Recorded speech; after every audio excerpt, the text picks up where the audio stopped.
Movie का शुरू एक ऐसी जगह को दिखाते हुए होता है जहां सख्त सर्दी पड़ रही थी और एक जहाज बर्फ के नीचे दबा हुआ था। ये यहाँ तक कैसे पहुंचा, इसका पता लगाने के लिए एक रिसर्च टीम लेजर से बर्फ को काट कर एक होल करती है और उस प्लेन के अंदर जाती है। उसके अंदर जाने में बहुत मुश्किल हो रही होती है। टीम मेंबर को कोई चीज दिखाई देती है जो कि कैप्टन अमेरिका की शील्ड की तरह लग रही होती है, क्योंकि उस पर भी स्टार बना हुआ था और थी भी ब्लू और रेड कलर की। इनको कंफर्म हो जाता है कि ये शील्ड ऑफ कैप्टन अमेरिका ही है।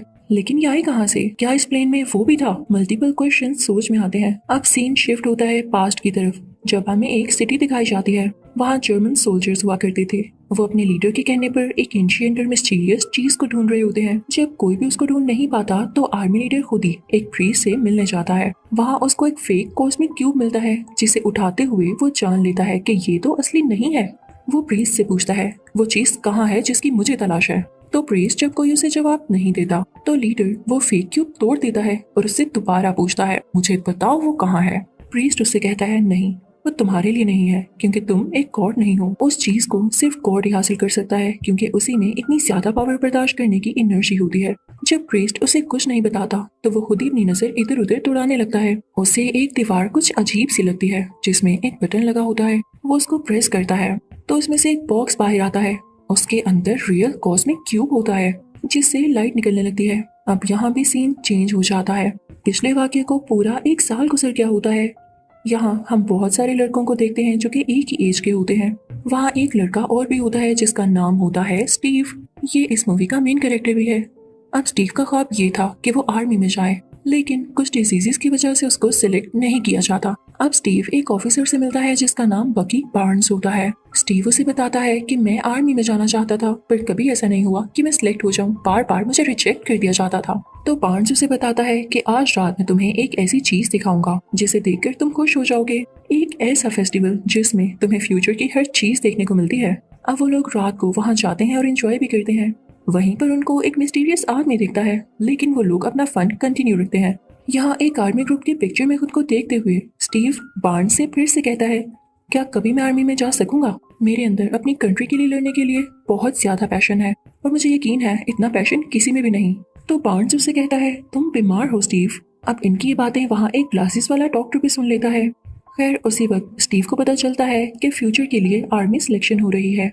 वो फौरन से जाकर फॉर्म जमा कराता है, लेकिन वहाँ पर जो आदमी होता है उसे रिजेक्ट कर देता है कि तुम्हारे फॉर्म से पता चला है कि तुम बार बार रिजेक्ट हुए हो तो जरूर कोई ना कोई वजह होगी ना। लेकिन तभी वहाँ वो डॉक्टर आते हैं जिन्होंने उनकी बातें सुनी थी। वो डॉक्टर एक साइंटिस्ट भी थे। वो स्टीव से इंटरव्यू लेते हैं और उसके फॉर्म पर 1A लिखते हैं, यानी फर्स्ट एवेंजर कैप्टन अमेरिका, जिसके बारे में स्टीव खुद भी गेस नहीं कर पाता। अब सीन शिफ्ट होता है एक आर्मी यूनिट पर जहाँ के कमांडर्स को दिखाया जाता है, एक मेल कमांडर और एक लड़की पैगी कार्टर को। वहाँ के कमांडर साइंटिस्ट से पूछते हैं कि आप जानते हैं आर्मी को बहुत सारे ऑपरेशंस और टास्क दिए जाते हैं, मैं कैसे मान लूं कि स्टीव बेटर ऑप्शन है? तो साइंटिस्ट यानी वही डॉक्टर वहाँ एक बॉम्ब फेंकते हैं जिसको देख के सब लोग अपनी जान बचाने के लिए भागने लगते हैं, जबकि स्टीव उसी बॉम्ब के ऊपर आकर लेट जाता है ताकि वो अपनी जान दे दे और बाकी लोगों को कुछ भी ना हो। ये देख के सब बहुत इम्प्रेस होते हैं और आर्मी कमांडर स्टीव को रखने के लिए मान जाते हैं। अब दूसरी तरफ हम एक आदमी रेड स्कल को देखते हैं। वो अपने साइंटिस्ट के साथ मिलकर कॉस्मिक क्यूब की पावर्स को जान रहा होता है और उसको यूज करके ऐसी एनर्जी निकालने की कोशिश करता है जो किसी भी प्लेन को 5-6 दिन तक उड़ा सके, यानी उसके लिए किसी फ्यूल की जरूरत ना पड़े और हर वॉर में भी उन्हें एनर्जी दे सके ताकि वो जीत जाएं। आखिरकार कई दिन की मेहनत के बाद रेड स्कल का साइंटिस्ट वो मशीन बना ही लेता है जो कॉस्मिक क्यूब से एनर्जी लेगा और उनके टैंक्स में ट्रांसफर करेगा। उधर आर्मी यूनिट से पैगी कार्टर स्टीव को उसकी अपनी सिटी लेकर आती हैं, यानी जहाँ से स्टीव आया था, क्योंकि यहाँ पर ग्लासेस वाले डॉक्टर की एक बहुत ही आला मशीन थी जो कि किसी भी इंसान की ताकत को बढ़ा सकती थी और ये आर्मी पर्पस के लिए ही बनाई गई थी। इस मशीन का क्रिएटर वही मिस्टीरियस आदमी था जिसको हमने फेस्टिवल में देखा था। जब इसमें यूज होने वाला लिक्विड डॉक्टर यानी उसी साइंटिस्ट ने बनाया तो उनका भी नाम इसके क्रिएटर्स में आ गया और इसकी मेंटेनेंस का भी वही ख्याल रखा करते थे। अब इसी मशीन में भेजने के लिए स्टीव को यहाँ पर लाया गया था। अब स्टीव को इस मशीन में भेजा जाता है और उसे ऑन करके उसके मीटर्स को हाई लेवल पर सेट किया जाता है। मशीन हिलने लगती है और उससे बहुत सी लाइट बाहर आने लगती है।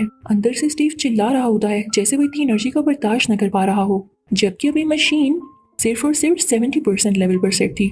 मशीन में से स्पार्क्स निकलने लगते हैं और स्टीव की चीखें और ज्यादा बढ़ जाती हैं। उस मशीन को रोकने का फैसला लिया जाता है, लेकिन स्टीव बोलता है कि नहीं, मेरे में हिम्मत है, मैं इसको बर्दाश्त करूंगा, बल्कि इसको 100% तक बढ़ा दो। अब मशीन का लेवल 100% तक कर दिया जाता है और अब जब मशीन खुलती है तो सब स्टीव को देख के हैरान रह जाते हैं क्योंकि उसकी बॉडी बनी होती है और वो बहुत कमाल का स्ट्रॉन्ग लग रहा होता है। तभी वहाँ पर एक स्पाई आता है और डॉक्टर को गोली मार के वो सीरम ले जाता है जिससे स्टीव भी स्ट्रॉन्ग हुआ था, यानी वही फ्लूइड जो उस मशीन में यूज होता है। डॉक्टर काफी जख्मी हो जाते हैं। स्टीव उनके पास आता है और कहता है कि मैं आपको कुछ नहीं होने दूंगा और मैं इस सीरम को भी वापस लाऊंगा। अब स्टीव उस जासूस यानी स्पाई के पीछे भागने लगता है, लेकिन वो स्पाई एक गाड़ी में जा रहा होता है और काफी ज्यादा स्पीड से। स्टीव जो कि अब फाइनली कैप्टन अमेरिका बन चुका था, उसका तेजी से पीछा करने लगता है। वो स्पाई अगर अपनी गाड़ी को डिफरेंट गलियों में से निकाल कर लेकर जा रहा था तो कैप्टन अमेरिका भी कुछ कम नहीं था। कैप्टन अमेरिका भी जंप्स लगाते हुए उसके पीछे जाता है, लेकिन अब वो स्पाई पानी में चला जाता है और अपनी वाटरशिप में वहाँ से भागने लगता है, लेकिन कैप्टन अमेरिका उसे पकड़ ही लेता है। लेकिन तब तक उसने जहर ले लिया था जिसकी वजह से वो बच नहीं पाता। स्टीव जब वापस जाता है तो उसे पता चलता है कि डॉक्टर की डेथ हो चुकी है और क्योंकि फ्लूइड जाने की वजह से आर्मी और सुपर सोल्जर्स को नहीं बना सकती, तो वो ये फैसला लेते हैं कि स्टीव ही अब कैप्टन अमेरिका होगा और सब सोल्जर्स को लीड करेगा क्योंकि यही एक था जो कि सब सोल्जर्स से ज्यादा स्ट्रॉन्ग था। अब एक दिन एक मीटिंग में कैप्टन अमेरिका को ये पता चलता है कि उसका दोस्त यानी वही ऑफिसर बकी बार्न्स रेड स्कल के कब्जे में है क्योंकि उसने रेड स्कल और उसकी टीम के खिलाफ एक कैंपेन चलाई थी जिसमें वो खुद ही बेचारा पकड़ा गया। कैप्टन अमेरिका तैयारियां करने लगता है कि वो अपने दोस्त बकी बार्न्स और उसके साथियों को बचाने जाएगा। जैसे ही वो उस जगह पर एंटर होता है तो वहाँ पर फायरिंग शुरू हो जाती है, लेकिन जैसे तैसे करके कैप्टन अमेरिका वहाँ जाने के लिए मैनेज कर ही लेता है। अंदर जाकर देखता है कि बकी बार्न्स एक स्ट्रेचर के साथ बंधा हुआ है। वो काफी घबराया हुआ होता है और शायद होश में भी नहीं होता, लेकिन जैसे ही कैप्टन अमेरिका वहाँ जाकर उसे आजाद करवाता है यानी उसे फ्री करता है तो बार्न्स को कैप्टन अमेरिका देख के उसकी जान में जान आती है। कैप्टन अमेरिका उसे कहता है तुम ठीक हो, तो बार्न्स उसकी बॉडी पर हाथ लगाकर कहता है तुम तो स्मार्ट हो गए हो, स्मार्ट यानी स्ट्रॉन्ग वाली वे में। वो दोनों एक दूसरे को देखकर बहुत खुश होते हैं और जैसे ही वहाँ से निकलने लगते हैं वहाँ पर ब्लास्टिंग स्टार्ट हो जाती है। सब टाइमर्स चलने लगते हैं और बाहर लोगों में और टैंक्स में भी फायरिंग हो रही होती है। इधर जब कैप्टन अमेरिका और बार्न्स एक ब्रिज पर पहुंचते हैं तो सामने ही रेड स्कल भी होता है। रेड स्कल कैप्टन अमेरिका की तरफ बढ़कर उसे मारने वाला होता है, लेकिन कैप्टन अमेरिका यानी स्टीव अपनी शील्ड आगे कर देता है जिससे रेड स्कल को बहुत गुस्सा आता है और वो अपना मास्क उतारकर नीचे आग में फेंक देता है जिससे उसका रेड फेस साफ नजर आने लगता है। इसी के साथ ही रेड स्कल उस ब्रिज को अलग-अलग करता है ताकि कैप्टन अमेरिका और बार्न्स आगे ना आ सके और फिर वो अपने साइंटिस्ट को लेकर वहाँ से भाग जाता है। अब कैप्टन अमेरिका बार्न्स और उसके साथियों को बचाकर वापस आर्मी यूनिट ले आता है जिसे देखकर कमांडर भी और बाकी सारे लोग भी बहुत खुश होते हैं। कैप्टन अमेरिका को बहुत अप्रिशिएट किया जाता है और इसी खुशी में एक पार्टी भी रखी जाती है जिस पार्टी में कैप्टन अमेरिका वहाँ के सब सोल्जर्स को बताता है कि जब मैं बार्न्स को बचाने गया तो उस रूम में जहाँ बार्न्स को कैद करके रखा गया था मैंने एक मैप देखा था जिस पर रेड स्कल ने कुछ कंट्रीज के फ्लैग्स बनाए हुए थे और इसका यही मतलब है कि वो हमारे बाद इन कंट्रीज पर अटैक करेगा, तो हमें इसके लिए ध्यान से रहना होगा और क्यों ना हम उन कंट्रीज को बचाएं। इससे हमारी इज्जत बढ़ेगी और लोग हम पर ट्रस्ट करने लगेंगे। इससे बड़ी बात क्या होगी। अब कैप्टन अमेरिका के साथ ही तैयार हो जाते हैं और अपने हथियार भी रेडी करने लगते हैं। वहाँ पर कैप्टन अमेरिका को एक नई शील्ड दी जाती है। अब कैप्टन अमेरिका अपने साथियों को लेकर एक ट्रेन की तरफ पहुंचता है जिसमें उस रेड स्कल का साइंटिस्ट था। वो लोग उसे पकड़ने ही यहाँ पर आए थे। कैप्टन अमेरिका अपनी सारी टीम को ट्रेन के अंदर भेज देता है और कुछ उस ट्रेन के ऊपर ही होते हैं और यहीं पर ही जब एक रस्सी की मदद से बार्न्स भी उस ट्रेन पर चढ़ रहा होता है तो ट्रेन एक खतरनाक जगह से गुजरती है और बार्न्स नीचे गिर जाता है। अब रेड स्कल का साइंटिस्ट इनके कब्जे में होता है। कमांडर जब उसे क्वेश्चनिंग करने लगता है तो इनको ये पता चलता है कि वाकई रेड स्कल ने उन कंट्रीज पर अटैक करने के लिए बहुत सारी प्लानिंग कर रखी है जिसका डाटा उनकी बेस पर है। तो कैप्टन अमेरिका देर ना करते हुए अपने साथियों से कहता है कि हम वहाँ पर बाइक्स पर जाएंगे और वो जंगलों से होता हुआ सुनसान इलाकों से होता हुआ बाइक्स पर बड़े मजे से उनकी बेस पर जाने लगता है। अब बहुत एफर्ट के बाद कैप्टन अमेरिका और उसके साथी उस बेस तक पहुंच जाते हैं जहाँ पर रेड स्कल को इनके आने की खबर पहले से हो चुकी थी। उसने अपना प्लेन रेडी कर लिया होता है और वहाँ से निकलने वाला होता है, लेकिन कैप्टन अमेरिका उसको ऐसे कैसे जाने दे सकता था। तो वो भी एक गाड़ी लेता है और अपने साथियों के साथ उसका पीछा शुरू कर देता है। उस कार में वो कमांडर और पैगी कार्टर भी होते हैं। कैप्टन अमेरिका इतनी तेज गाड़ी चलाता है कि उस प्लेन तक पहुंच ही जाता है। कैप्टन अमेरिका चुपके से उसके प्लेन के अंदर जाता है और उसे ढूंढने लगता है, लेकिन तभी रेड स्कल पीछे से आकर उस पर वार करता है। उसके हाथ में एक लेजर गन होती है जिससे वो उसे शूट करने लगता है, लेकिन कैप्टन अमेरिका इस चीज को लेकर बहुत अटेंटिव था तो वो अपनी शील्ड से उस लेजर के वार को रोकता रहता है। अभी रेड स्कल आगे आता है और उसे टांगों से पकड़कर नीचे गिराता है। कैप्टन अमेरिका भी ऐसे ही करता है। वो एक दूसरे को कमर और टांगों से पकड़ कर गिरा रहे होते हैं। रेड स्कल भी कुछ कम नहीं था और वो भी आगे से बराबर वार कर रहा था, तो कैप्टन अमेरिका उसे उठाकर उसकी मशीनरी पर फेंकता है जिससे जहाज का सारा सिस्टम खराब होने लगता है और वो नीचे की तरफ जाने लगता है। अब रेड स्कल कैप्टन अमेरिका को धकेलते हुए यानी उसे पुश करते हुए रेंगता हुआ कंट्रोलिंग सिस्टम तक जाता है और वहाँ की सेटिंग करके जहाज को फिर से ठीक उड़ाने लगता है।